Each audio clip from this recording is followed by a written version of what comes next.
So alright guys, Godzilla -1 release हो चुकी है और ये टोहो की 30वें नंबर की गॉडजिला मूवी है। और गॉडजिला की फ्रेंचाइजी को लगभग 64 साल तो हो चुके हैं, लेकिन गॉडजिला -1 ना ही किसी मूवी की सिक्वल है और ना ही प्रीक्वल। और गॉडजिला -1 वार्नर ब्रॉस की मॉन्स्टरवर्स फिल्म से भी दूर दूर तक कनेक्टेड नहीं है। इस मूवी को रीबूट कहा जा सकता है और ये एक नई टाइमलाइन को रिप्रेजेंट करती है और इस टाइमलाइन को आगे आने वाली मूवीज में यूज किया जा सकता है। गॉडजिला -1 की टाइमलाइन को देखा जाए तो ये 1954 के पहले की कहानी है। जापान में वर्ल्ड वॉर 2 के बाद में जापान के पास में आर्मी पावर भी उतना नहीं था, मैन पावर भी कम हो चुका था और ऐसे माहौल में जब जापान वॉर की रिकवरी करने की कोशिश कर रहा था तब उनके ऊपर एक और वॉर से बड़ी मुसीबत आ जाती है जिसका नाम है गॉडजिला। मूवी की कहानी कुछ ऐसी है कि 1945 में केमिकेज पायलट कोजी शिकिशिमा वो एक डेथ मिशन पर है, लेकिन वो अपनी जान बचाने के लिए अपने प्लेन में कुछ मैन्युफैक्चरिंग डिफेक्ट बता के अपनी जान बचा लेता है और ओडो आइलैंड पर लैंड कर जाता है।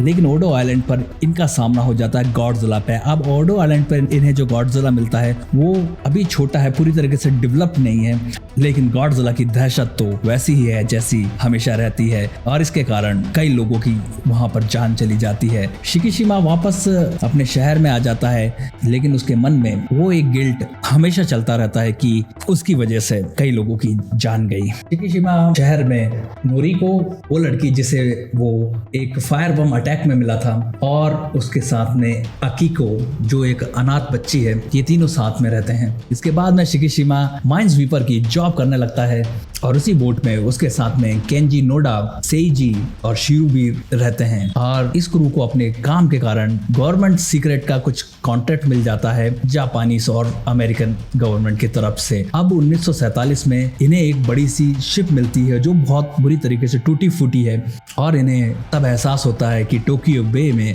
कुछ तो गड़बड़ है।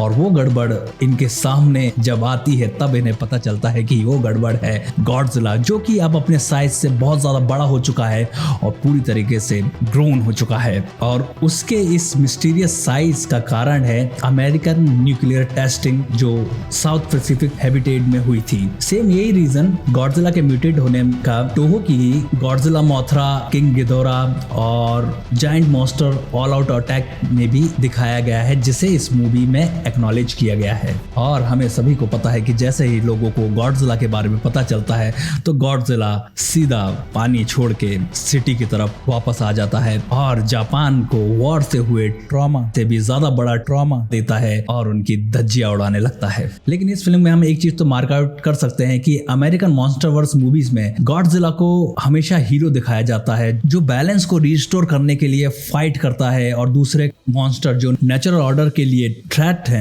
उनसे फाइट करता है और ह्यूमंस को, ह्यूमैनिटी को बचाता है। उसके पूरे अपोजिट गॉडजिला -1 का गॉडजिला ये सब नहीं करता।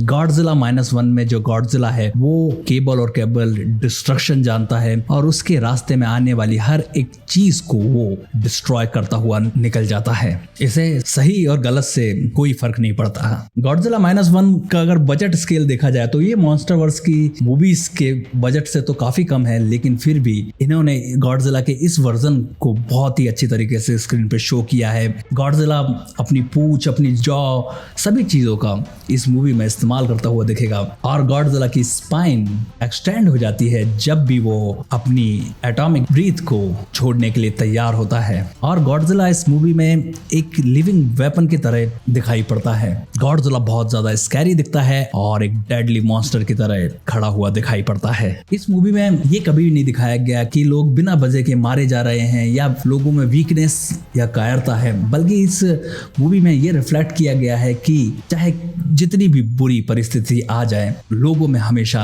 एक होप होनी चाहिए और वो होप उन्हें किसी भी परिस्थिति से बाहर निकाल सकती है। और फॉरगिवनेस भी एक इम्पॉर्टेंट फैक्टर है इस फिल्म का। जैसे कि इस मूवी का जो मेन कैरेक्टर है कोइची, वो अपने सर्वाइवर गिल्ट में इतना ज्यादा फंसा हुआ है कि वो अपनी सारी खुशियों को सैबोटेज खुद से ही करता जाता है। और इस कैरेक्टर को देख के इस चीज की इंपॉर्टेंस ज्यादा बढ़ जाती है कि कभी कभी खुद को माफ करना भी बहुत ज्यादा जरूरी होता है। मैं इस वीडियो में इस मूवी का कुछ भी स्पॉइल नहीं करना चाहता, लेकिन ट्रस्ट में जब मैं ये कहता हूँ कि गॉडजिला -1 एक फिल्म है जो कि हमें ये बताती है कि एकदम होपलेस टाइम में भी एक आशा की किरण तो हमेशा जगमगाती रहती है, और जो इस होप के लिए फाइट करता है उसके लिए बेटर टुमारो हमेशा इंतजार करता रहता है।